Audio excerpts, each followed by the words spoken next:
dahil sa dami ng mga religious branches na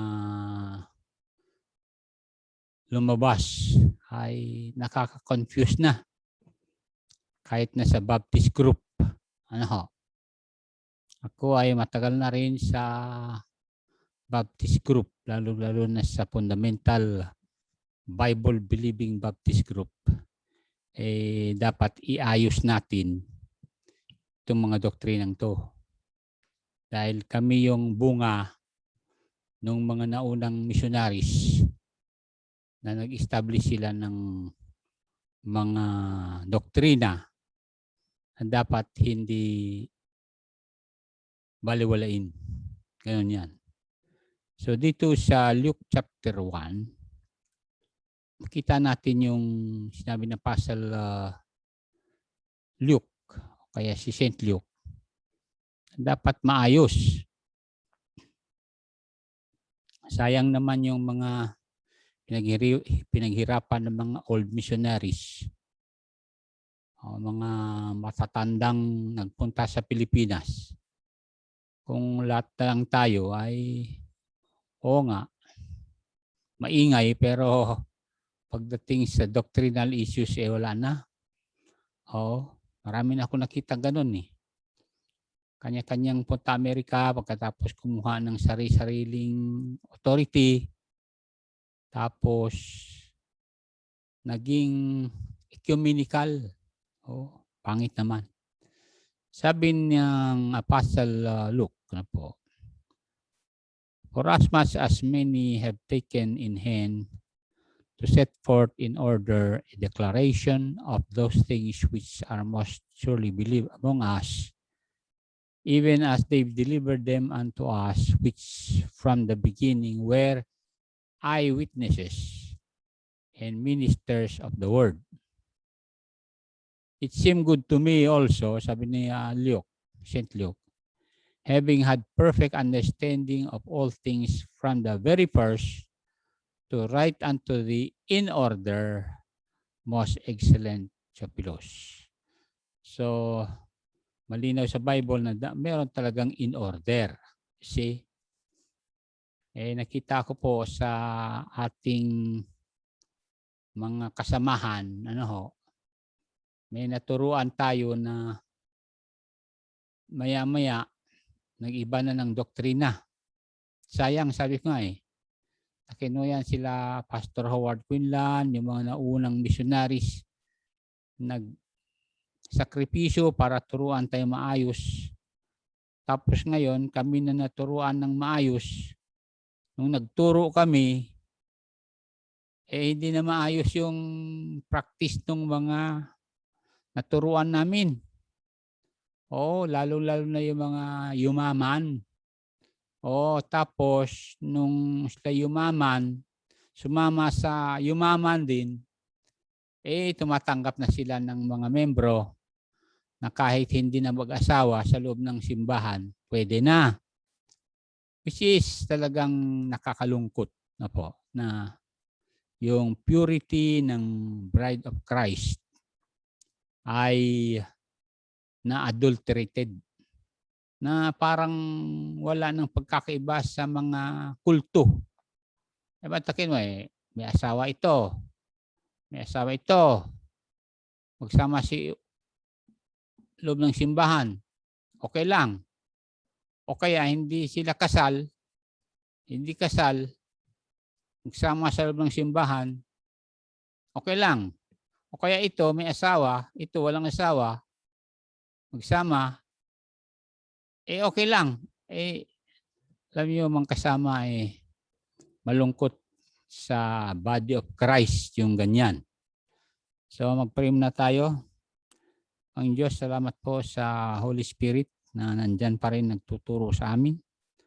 Aking dalangin na maiayos namin ang mga doktrina para itong mga matuturuan pa ay hindi naman sayang, at hindi sayang yung pinaghirapan ng mga missionaries na nauna, na sila'y nagsakripisyo para turuan kami ng tama, para ang ituro naming kaligtasan ay walang halo na adulteration. So Lord Jesus, this is your church.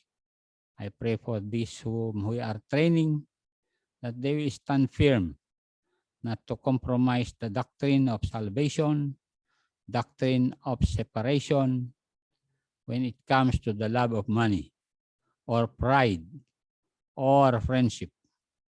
Lord, our heart goes out to those who had already compromised the word of God, that today they are accommodating married, immoral people in their churches. And today they just accept it as normal. Lord, help us. Please help us. Thank you for this day. Bless these who are watching. May they understand that there are still pastors, preachers who stand for the truth. And bless these whom we are now teaching, that they too make a stand. Help them not to look on the attendance, but look on you, Lord Jesus, to bless. In Jesus' name, amen. Okay, so dito tayo muna sa lesson natin, ecclesiastical authority. Importante ang ecclesiastical authority. Dahil sinabi ni Lord Jesus Christ, I will build my church.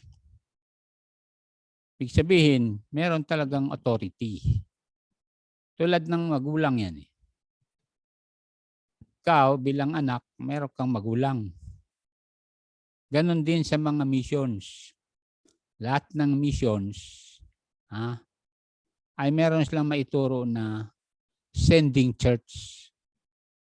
Ang masakit, ito naman masakit, na pag merong mission, ayaw na nila ang kanilang sending pastor o sending church, kukuha sila sa Amerika, tapos, ayun na, yun ang sending mission nila. Pagkatapos, yung kanilang mga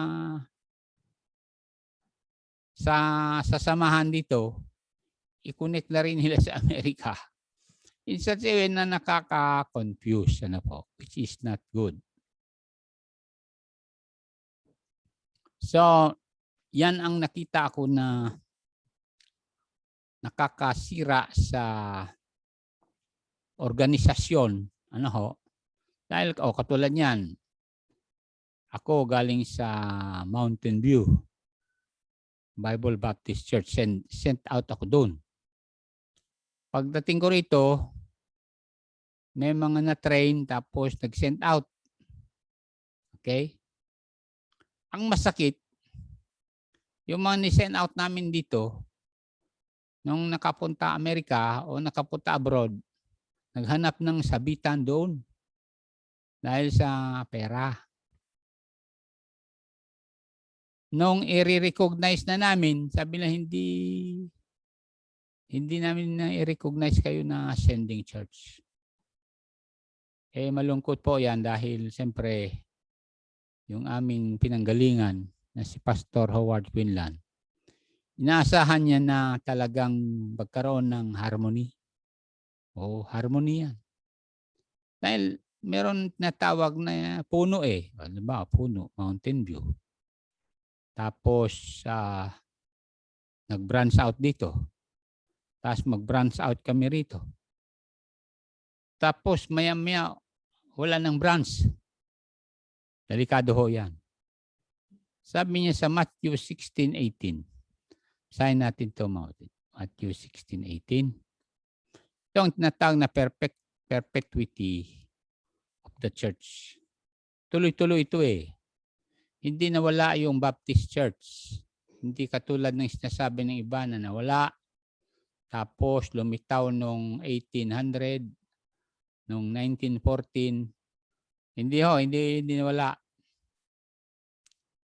Matthew 16:18. Na natin to Salamat, nandiyan kayo. Sabi ni Lord Jesus Christ, and I say unto thee that thou art Peter, and upon this rock I will build my church, and the gates of hell shall not prevail against it. Paano mawala yung church? Sabi niya, the gates of hell shall not prevail against it. Sasabihin ng iba, nawala. Paano nga mawala? Sabi nga Lord Jesus Christ, the gates of hell shall not prevail against it. Kaya may mga tao talagang gusto nilang ipatunayan na hindi totoo yung sinasabi ni Lord Jesus Christ. Pero tayo, malinaw, na hindi nawala. Yung perpetuity, tuloy-tuloy yan. Bakit? Hindi nga pinabayaan ni Lord Jesus Christ yung kanyang church Tingnan niyo dito sa Matthew 28, 19-20. Okay? Natin yan. Mga kapatid. 28, 19, and 20.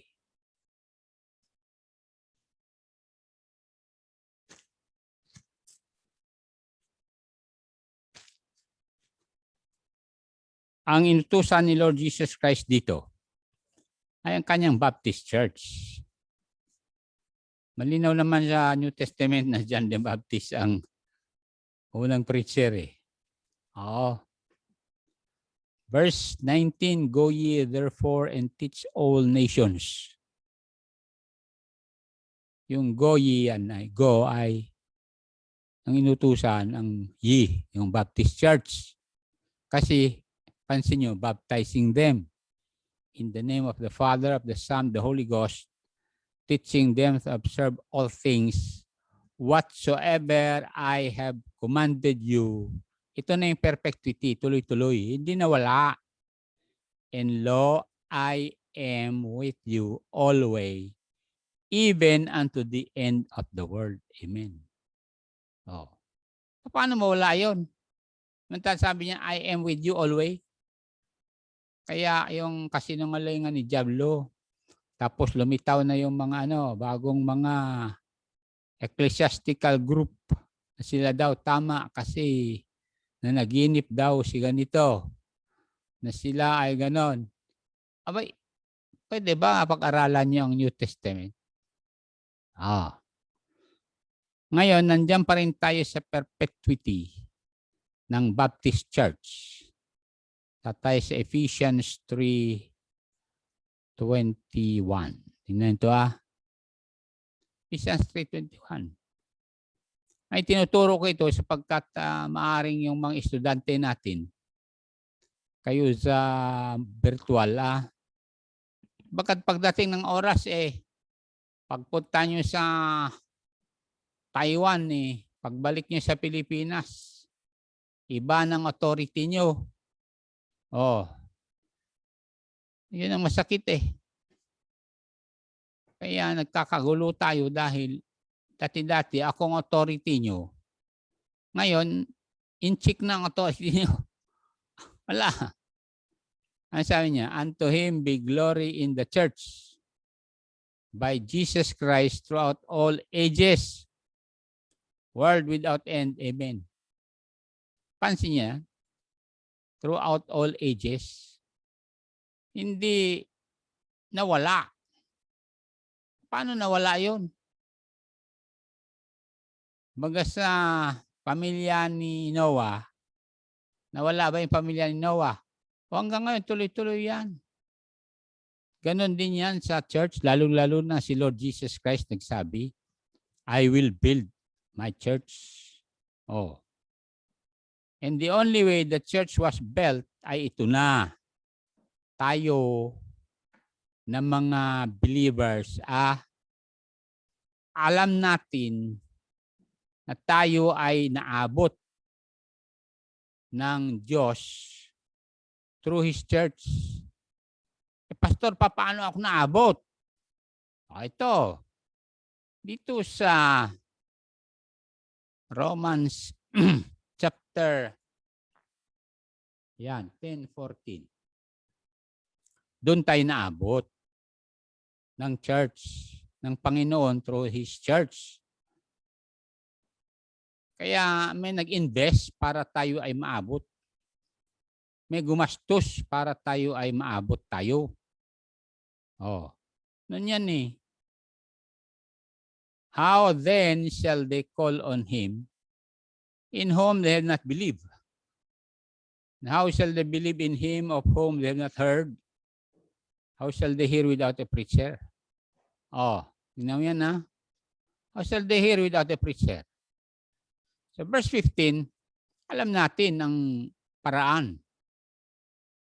Merong ginamit ng Diyos na church para mag-train ng preachers, gagastos, para maabot ka dyan sa lugar nyo. O kayo dyan ng mga missions namin ha. Kala nyo madali lang na naabot kayo. Hindi ah. Ang mga membro sa San Gabriel Bible Baptist Church Tuguegarao City, nag-ipon yan ng pera para gastusin para sa mga pastors na magsakripisyo. Oh, how shall they preach except they be sent? As it is written, how beautiful are the feet of them that preach the gospel of peace and bring glad tidings of good tidings. Tingnan mo yan, good things. Oh. Samantala, yung mga naabot, alam nyo, talagang may mga taong taas ang kanilang apog. Kaya mo, naabot na natin sila ng Word of God. Tapos, nung hindi nagtagal, ayaw na. Kala mo, naabot sila kung walang Bible Baptist Church Tuguegarao City. Kala mo may sarili silang ministry. Ha? Kala mo kung sino na ngayon, samantala noon, nung walang-wala pa, kami lang ka-fellowship. Nung umangat, naghanap ng mayayaman din ka-fellowship, yun, ang yabang na. Nag-iba ng doktrina. Tama na raw doktrina nila na pwedeng magsama-sama kahit hindi mag-asawa sa loob ng simbahan. Oh. Ayaw nila kaming i-fellowship na. Kasi hindi na raw tama yung doktrina namin. Abay, siyempre, sino ba kami sasama sa mga immoral na mga membro ninyo? Ha? Hindi kami pwede sasama dyan. Eh kahit sabihin nyo, mayayaman ba yung mga membro nyo yan na nagsasama, hindi mag-asawa? Yan ba ang bottom line para mag-fellowship tayo? Pera? Hindi ganon. Kaya nandito ako kasi sayang naman yung mga pinaghirapan nila. Pastor Howard Quinlan, sila Pastor Lyons, sila Pastor Wosley, sila Pastor Frank Hugi. Kawawaan naman mga yun, matatanda. Eh ngayon, baka kung sila'y mabuhay muli at tignan yung mga churches natin eh. Wala na. May mag-asawa ay mga kasama. Totoo yan. Pero yun nga sabi ni Dr. Chappell, we have done good and they have done us evil. We will continue to do good. Ganun yan. Oo. Kasi, takan mo, nag-invest ka, naging katulong kanila. Tapos nung umangat, nag-iba ng pangalan. Ayun. Alam niyo, mga kasama eh. Kaya delikado talaga yung the love of money. Takin mo yan. Ha? Punta ka lang sa Taiwan. Pagbalik, iba na ang stand. Punta Amerika, pagbalik, iba na. Sa totoo, mga kasama eh, Yung paggawa lang ng iba for financial security, which is kakahiya sa harapan ng Diyos. Okay, the purpose of the church. Luke 19:10. Ito ang purpose natin, mga kapatid. Ano bang purpose natin para tayo ay maging malinaw pa rin na sumusunod sa Panginoon? Ito pa rin ang ating purpose. At yun ang in-emphasize ko sa mga young preachers natin. Huwag nilang kalimutan mag-soul winning. Ganun yan. Kaya kayo dyan na tinuturuan namin. Huwag kayong aalis sa doktrina. No. Luke 19:10 said, "For the Son of Man is come to seek and to save that which was lost." Yan talaga ang ating main purpose. Dahil kami ay tinuruan, Pastor Howard Quinlan, na pwede din natin daw gagawin na magpaaral. Which is, ginawa ng isang kasama natin dito. Paaral pa naman sa Manila ng 2. Alam niyo, sabi ko sa kanya, hindi mo gawain yan eh. Hindi mo gawain yan. Nagpatuloy pa rin. Ngayon, sino ang totoo? Sino ang napatunayan mali? Yan ang sinasabi ko eh. You see? Sabi Pastor Howard Quinlan, magpaaral ka ng isang tao. Damitan mo yan, bigyan mo yung bahay yan, sakyan yan. Pero hindi mo sinabihan tungkol sa Savior at nagpunta sa impyerno. Wala kang nagawa. Wala kang nagawa. Bakit? Dito sa lupang ito, the only way makatulong ka sa isang tao, I tell them that they are lost and they need the Savior. They need transformation in their heart. Yung kagandahan sa atin na Bible-believing churches, naintindihan natin ang pakay natin dito, ang purpose talaga. Hindi yung magpapantry dito, magpapantry doon. Ay, yun pag katapos mong kainin, wala na. Hindi long and lasting. Doon hindi masama yan. Pero kung ma-divert tayo sa ganyan, o katulad ng ibang mga samahan natin, sumama na sa mga organization na mag-distribute ng ukay-ukay kahit saan-saan. Alam nyo, hindi naman masama yun. Pero kung yun ang paglaanan natin ng oras, na yan naman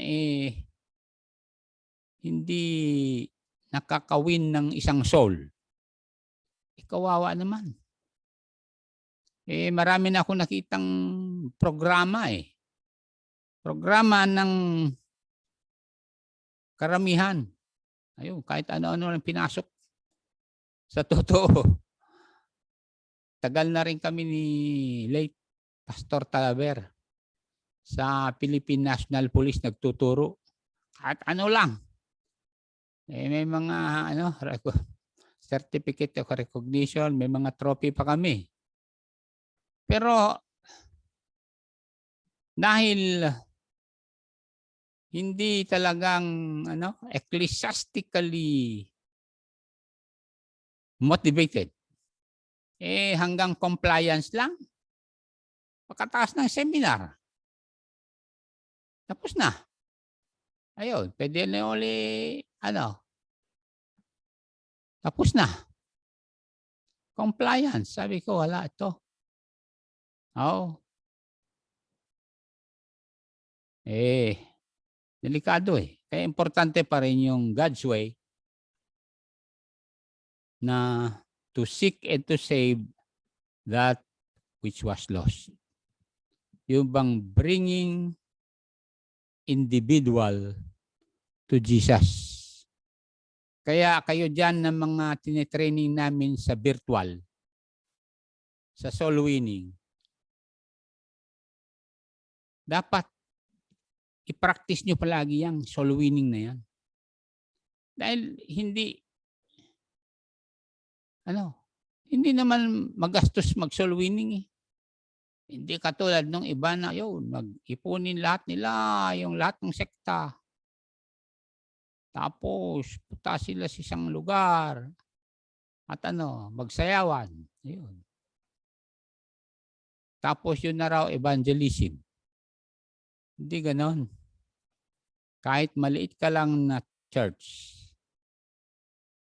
bawat isa, soul winning mo. Lalakas ka niyan. Oo. Hindi kinakailangan na sasama ka sino-sino dyan, ecumenical. Katapos, akala mo, dami nga. Pero, hindi nila alam na inaawit pala nila Hillsong na yun naman ay satanic song. Oo. O di wala din. Kita nyo? Ay punta kayo sa internet, tingnan niyo yung Hillsong. Satanic yung kanilang mga ginagawa ngayon. Totoo yan. Kaya nga, dinaya lang tayo eh. Oo, kala natin totoo. Yun pala. Hindi. Kaya maraming tao na nabibigo dahil tumingin sila sa mga malalaking tao. Akala natin totoong pananampalataya. Katulad yan si Senator Manny Pacquiao. Sukat natin kalain na meron na siyang ibang fraternity.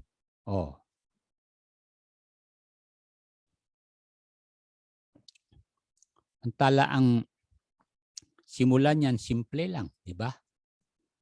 Kaya tayo, manatili lang tayo sa Bible. Huwag tayong aalis sa Bible. Psalm 16, verse number 6. Kayo dyan ng mga tinuturuan namin, manindigan kayo, mag-aral kayo ng salita ng Diyos. Huwag kayong basta-basta nasasama dyan sa mga ma-impluensyang tao. Ano sabi niya? The lines are fallen unto me in pleasant places. Yea, I have goodly heritage. Ganyan ang Baptist. I have a goodly heritage. Bakit? Siyempre, si John the Baptist ang unang nagturo ng repentance sa New Testament. At siya ay may doktrina na si Lord Jesus Christ lang ang Lamb of God that takes away the sin of the world. Wala nang iba. So, yung doktrina natin, ingatan natin yan. Yung doktrina natin na once saved, always saved, ingatan natin yan. Bakit? Sino bang mang-save sa atin? Si Lord Jesus Christ, wala nang iba. Hindi tayo. Kaya nga, once saved, always saved yan. Oo.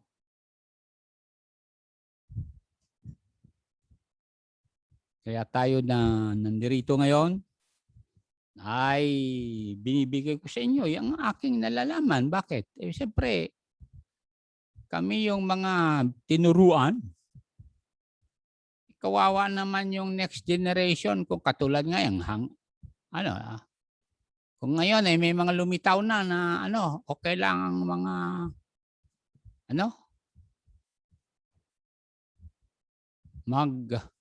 magsama-sama na hindi mag-asawa. Pagkatapos magkaroon halimbawa ng fellowship, pagkatapos mag-shake hands dito, shake hands doon. Ang masakit niyan,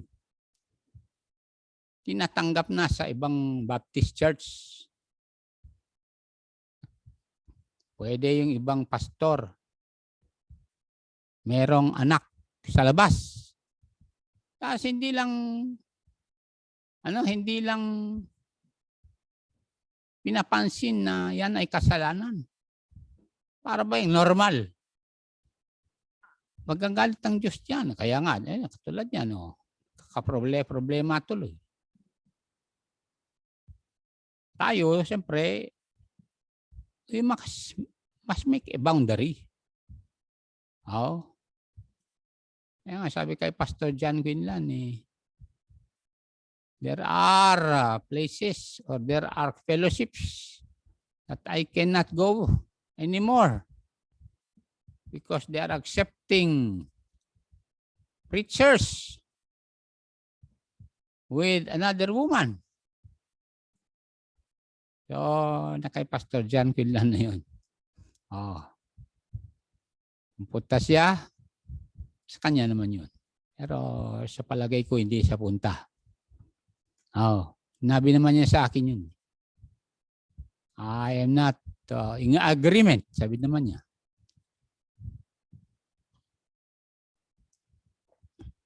Kaya mag-pray kayo mga kapatid. Hindi basta-basta ang panahon ito. Ang alam ng iba kasi, basta mag-preach lang, maraming tao, okay. Ay hindi ganon. Tapos sa kainan, yung isang pastor, kasama yung misis niya, kasama yung kabit, okay lang. Ay hindi ganon. Kasi overlook lang kasi may mga magagandang sasakyan naman sila, Pastor Ligasi. May magagandang building naman sila. Kaya siguro tinanggap na ng Diyos. Anong tinanggap na ng Diyos? Hindi yun ang basehan. Hindi yun, kapatid, kaibigan. Kaya sa ating lesson na ganito, importante yung the church is going to maintain its purity. Tatay sa Ephesians para malaman natin yung ganun. Ephesians, kasi nakakahiya na masyado sa mga nagturo sa amin na porket yumaman na yung mga pastors, okay na lang tanggapin yung mga pastors din na may mga kabit. Ay, delikado yan. Na lang ang ating mukha sa libutang ito. Samantala, Ephesians chapter 5, malinaw pa rin. Ang sabi niya. Verse number 24 hanggang 27. Para makita naman natin na the purity of the church is still important. Ako'y naawa sa mga matatandang misyonary. Tatawagin nila dito si Pastor Howard Quinlan noon. Tapos mag-preach. Siyempre, hindi na maka-atras yung matanda. Nandyan na yung diborsyadong kasamahan nila . Awa ako. 24. Therefore, as the church is subject unto Christ, so let the wives be to their own husbands in everything. Husbands, love your wives, even as Christ also loved the church and gave himself for it. Look at 26-7. That Christ might sanctify and cleanse its church with the washing of water by the word. Kaya gumamit tayong salita ng Diyos sa oras na ito. Parang church pa rin ay malinis. Verse 7. That he might present it himself, a glorious church, not having spot or wrinkle or any such thing, but that it should be holy and without blemish. Kita niyan? Dapat walang masabi sa church, ganun yan eh. Normal na lang na may nagsasama na hindi mag-asawa. O kaya may asawa yung isa, iba yung asawa yung isa. Ay di naman maganda yan. Talagang ito na yung panahon na talagang magalit ang Diyos. Paano tayo mag-soul winning kung gano'n? Kaya tama lang na ilimit na lang natin ang ating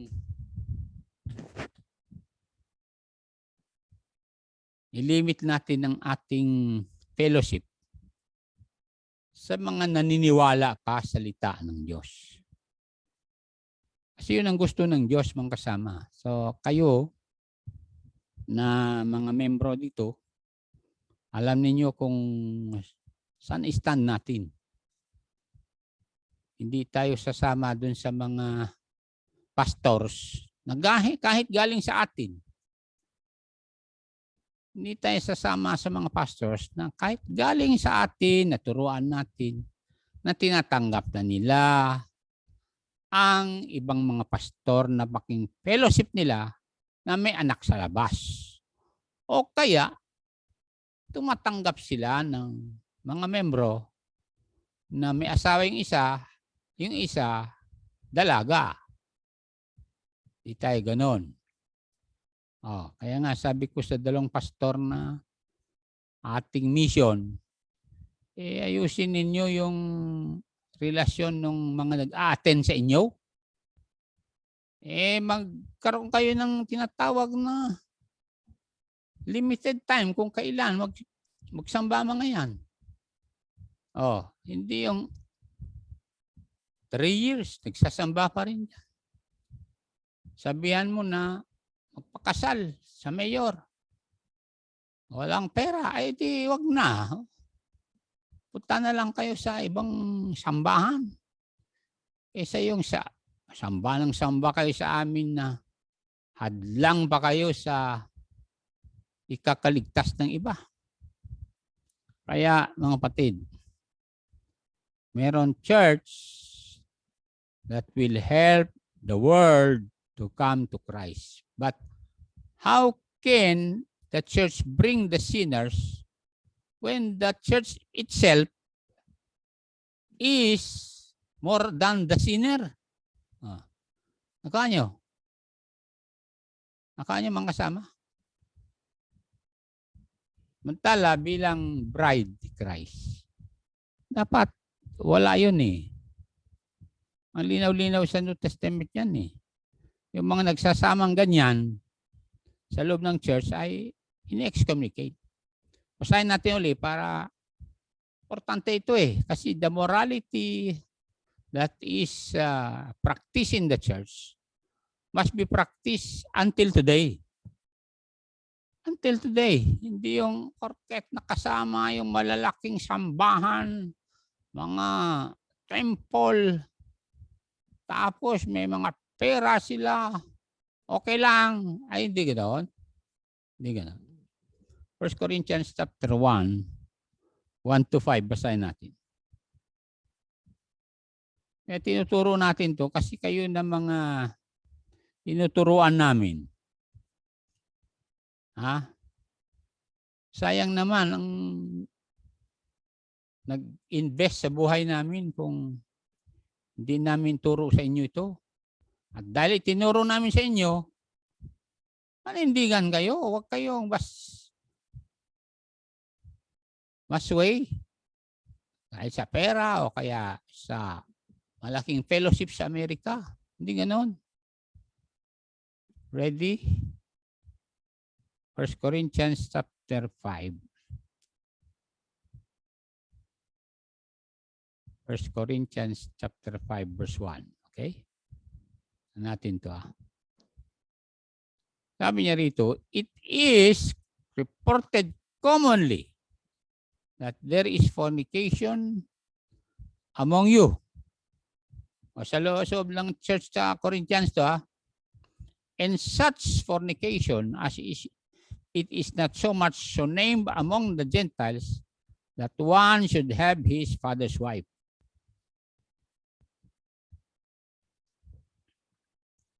And ye are puffed up.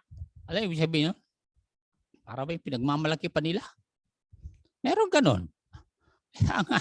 Sabi ko doon sa isang kapatid, pira naman, akala niyo pinagmamalaki niyo pa na meron kayong ginawa pang leader itong, bakit ginawa pang leader itong immoral na ito?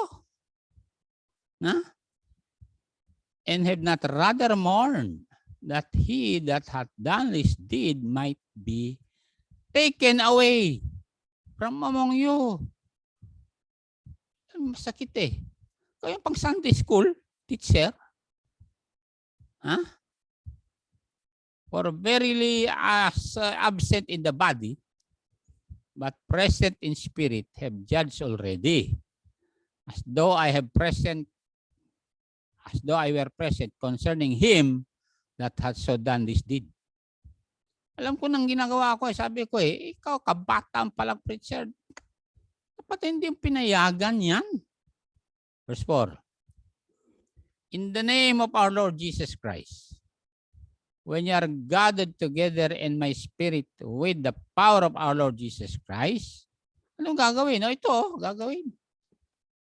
Kayo dyan, maaari sabihin, may pera naman kami sa inyo. Okay. Dami namin pera kasi sa inyo, legacy ka.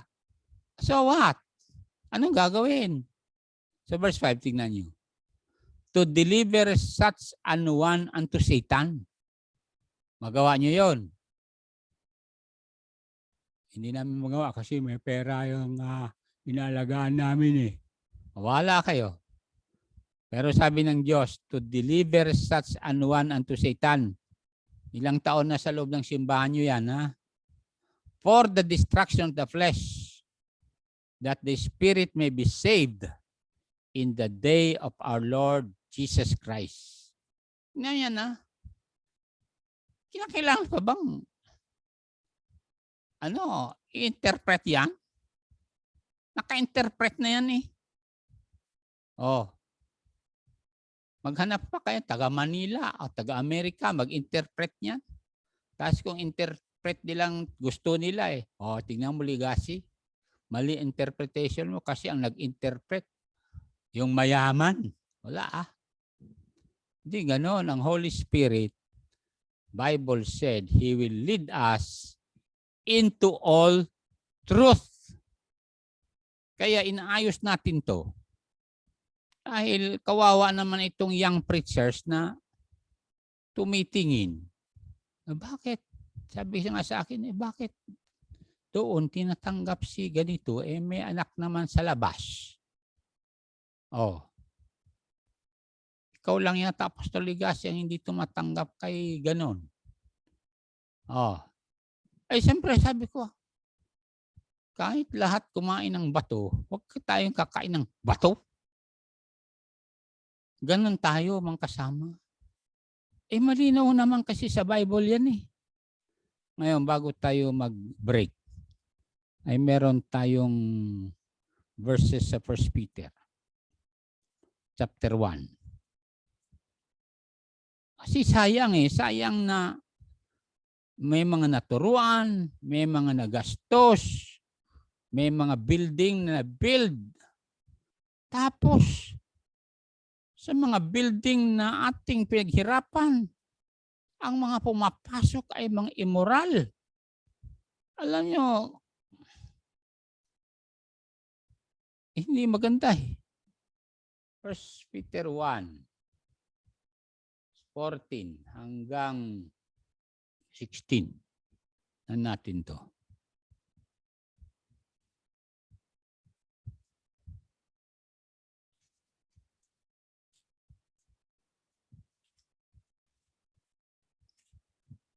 Okay, nandiyan na kayo. As obedient children, not fashioning ourselves or yourselves according to the former lust in your ignorance, but as he which hath called you is holy, so be ye holy in all manner of conversation. Verse 16, Because it is written, be ye holy, for I am holy. Oh, tingnan niyo na. Kaya mga kapatid, gusto ni Satanas kasi na ma-adulterate mga churches natin para wala na tayong impact. Nakuha nyo? Kaya tayo na meron pang impact dito. Ha? Meron pang magawa. Ay i-practice natin yung ating nagisnan sa salita ng Diyos. Para pagpalain tayo ng Diyos, mga kasama. Ay ano na lang mangyari sa next generation pag wala na tayong natawag na stand. Dapat may standard pa rin. Salita ng Diyos. Naintindihan ko yung iba.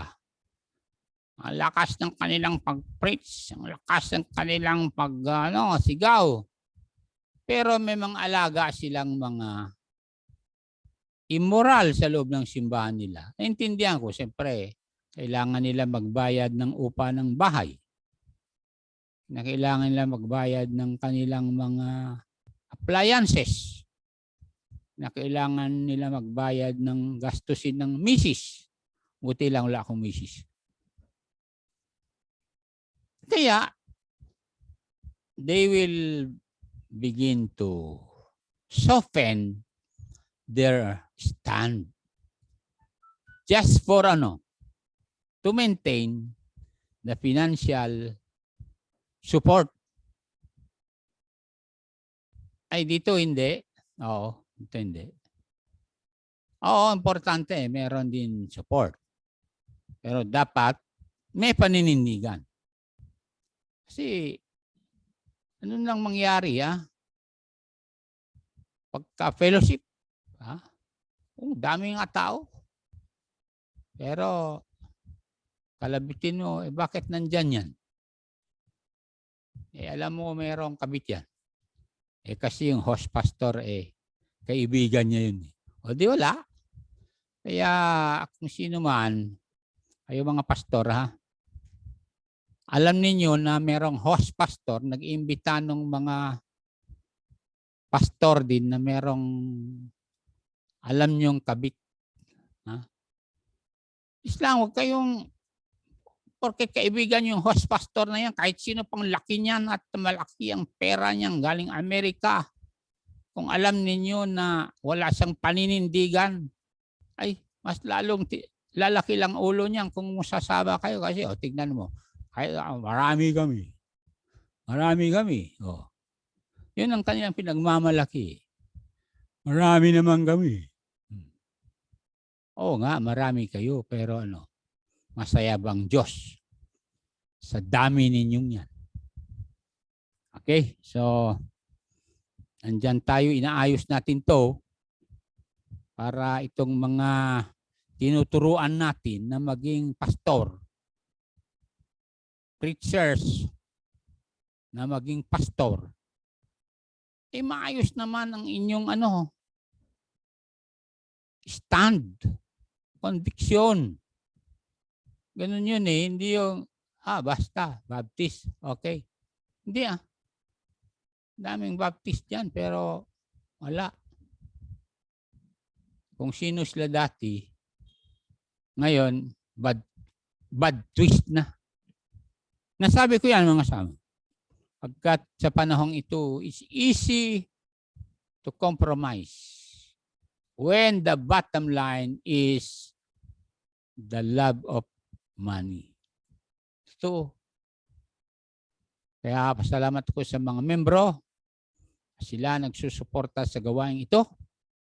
Dahil kahit hindi tayo sumasama sa mga big fellowships, big gatherings, ay nagpapatuloy tayo. Dahil alam ninyo, ang ating purpose, to seek and to save that which was lost. Ganun po yan. So, mag-pray na tayo and then punta tayo sa part 2 mamaya. Lord, salamat sa mga unang missionaries na sila ang nagsakripisyo para turuan kami.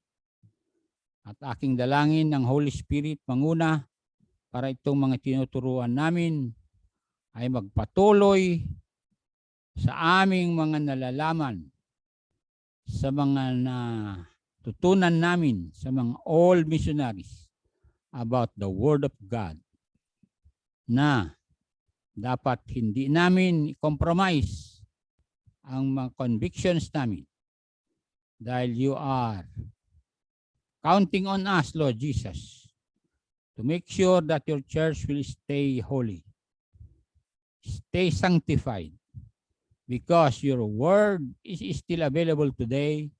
Your Holy Spirit is still with us to teach us and to administer your church. So fill us the Holy Spirit, Lord Jesus, all the days of our lives. In Jesus' name, amen.